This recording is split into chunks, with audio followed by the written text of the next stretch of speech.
being with him for so many years, it's amazing to see a kid from a man to a grown man. They were going to announce this fight initially. DV allegations dropped. Tank was arrested, and it was once again put in doubt. Before the fight was canceled on Monday after a civil lawsuit filed by ex-girlfriend Courtney Rozelle accused Davis of battery and aggravated battery. Calvin, Ford broke down in tears on Instagram Live after hearing about Gervonta Tank Davis's latest arrest. With his voice shaking, Ford reflected on their journey together, from surviving the streets of Baltimore to rising to championship greatness. He said he watched Tank grow from a troubled kid into a disciplined young man with extraordinary talent. But as the news sank in, Ford admitted the pain of seeing everything they built now hanging by a thread. Overwhelmed by emotion, he said it feels like their once unstoppable path has reached a heartbreaking and uncertain end. That's why I said, you can't write this, man. You cannot write this. My experience being gone and all the stuff that I went through preparing me for where I'm at today. You know, man, Tank is older. He had the lessons, getting his lessons of what he got to do to take us the rest of the way.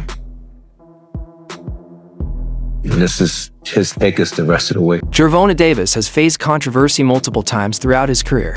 Earlier this year, he was accused by the mother of his children, though the case was later dropped. Soon after, another woman filed a separate lawsuit, adding more pressure and public scrutiny. Even with the first case dismissed, the back-to-back legal issues damaged Davis's reputation and kept him under a constant spotlight. Observers noted that in boxing, especially for high-profile champions, personal life is never truly private. Success in the ring doesn't shield an athlete from public judgment or the consequences of legal trouble. For Davis, these incidents highlight the challenge of balancing personal integrity with professional greatness. Still thought Tank is a big enough name regardless of his previous result to go ahead with this bout. But just as they were going to announce this fight initially, DV allegations dropped. Tank was arrested, and it was once again put in doubt. Then the charges were dropped. A week later, they announced the event. So that kind of brings us to today. This event hasn't been smooth sailing so far, and it was almost destined that there would end up being a few more bumps in the road before we actually saw the two facing off. And about as big of a bump as you could really get has now hit the promotion. A civil suit has been filed against Tank, in which his ex-girlfriend accuses him of aggravated battery, false imprisonment, kidnapping, and intentional infliction of emotional distress. While it was also reported by ESPN that a report has been filed additionally with the Miami Gardens Police Department last Tuesday. However, as I'm recording this, there's yet to be any criminal charges. Now, these alleged incidents happened last month, which was after the announcement of the fight. You would think if you're Tank on the verge of the biggest payday he's ever gotten, he would be doing anything to stay out of trouble, yet he continues to find himself in negative situations again and again. But in saying all of this, everything at the moment is very much alleged, and I'm not really here to talk about the validity of these claims. What I am here to talk about, though, is the impact this might have on the boxing event in a couple weeks' time. Now, Tank vs. Paul, love or hate the idea of it, was definitely one of the most viewed fights of the year.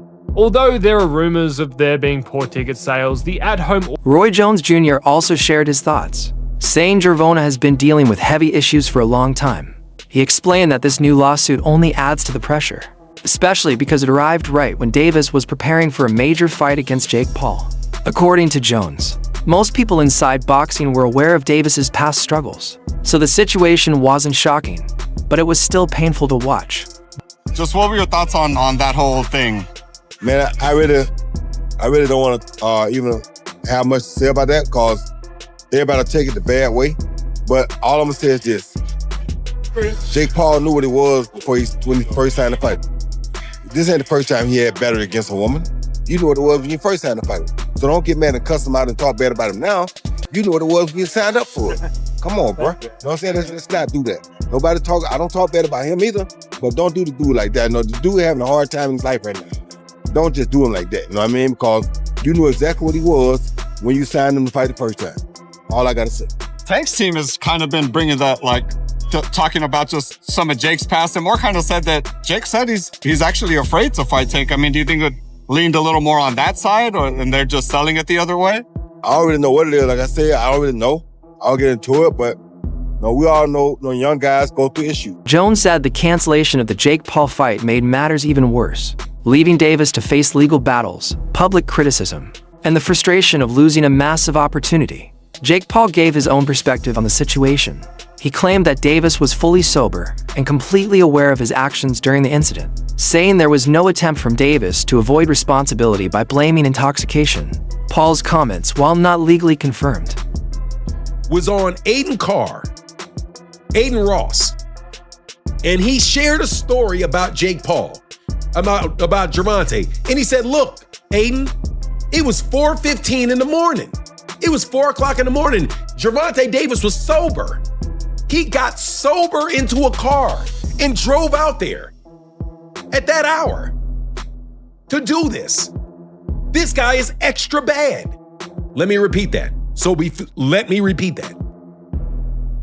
Jake Paul said that Gervonta Davis left his house sober and went to Tootsie's nightclub sober.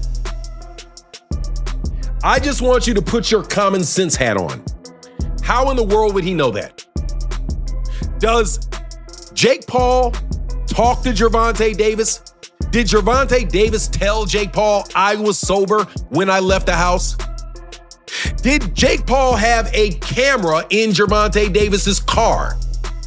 Did he have a breathalyzer in Gervonta Davis's car? Did Jake Paul get toxicology reports from 3 days ago from Gervonta Davis? I am just curious as to how in the world Jake could possibly know that Gervonta Davis was sober. Let me tell you for sure, I will have a drink now and then. If I take a couple shots of vodka and I walk out the house, I am a little buzzed. Sometimes my wife doesn't even know. How do you know, Jake? The answer is you do not. You are just trying to add something to the story to make Gervonta look worse. It wasn't fuel conversations about Davis's state of mind and the pressure he faces behind the scenes. His remarks show how every move Davis makes becomes public, dissected, and shared instantly. For high-profile fighters, personal challenges often become part of the storyline, shaping both public perception and career direction. And that wraps up today's breakdown. For more boxing news, updates, and exclusive stories, make sure to like, subscribe, and turn on notifications so you never miss a video. Until next time, stay tuned, stay locked in, and stay boxing. Kidnapping and intentional infliction of emotional distress. Lawsuit comes 2 months after Davis's previous domestic violence case was dropped by a different ex-girlfriend and the mother of 2 of the boxer's 3 children. I just think MVP is in the business of being the home of women, right? At this point, like, that's a huge part of their identity. What is their identity? It's Jake Paul and women's boxing. That's their identity right now. And they've done a phenomenal job for the women. And so how, with these allegations lingering and now coming to light 2 weeks before, how can you go through with it? And it sounds like an exhibition bout at the Kaseya Center in Miami before the fight was canceled on Monday after a civil lawsuit filed by ex-girlfriend Courtney Rozelle accused Davis of battery and aggravated battery, among other things. Had the fight happened, Davis would have been the 7th person on Paul's list of 12 desired opponents, a list that also included Conor McGregor, KSI, Canelo Alvarez, Kamaru Usman, and Paul's older brother Logan. I forgot that Usman was on the fucking list, dude. I forgot that he was like, yeah, let me get a piece of Kamaru Usman in boxing. Oh, okay. To date, he has fought Nissan Gibb, Robinson, Askren, Tyron Woodley twice, Nate Diaz, and Tommy Fury from the list. Paul has also had victories over former UFC fighters Anderson Silva, Mike Perry, and boxers like Andre August, Ryan Borland, Mike Tyson, and Julio Cesar Chavez Jr. With the Davis fight off, most of the names on the list crossed off, it's time for a new set of goals for Paul. So here's the new hit list. Oh God,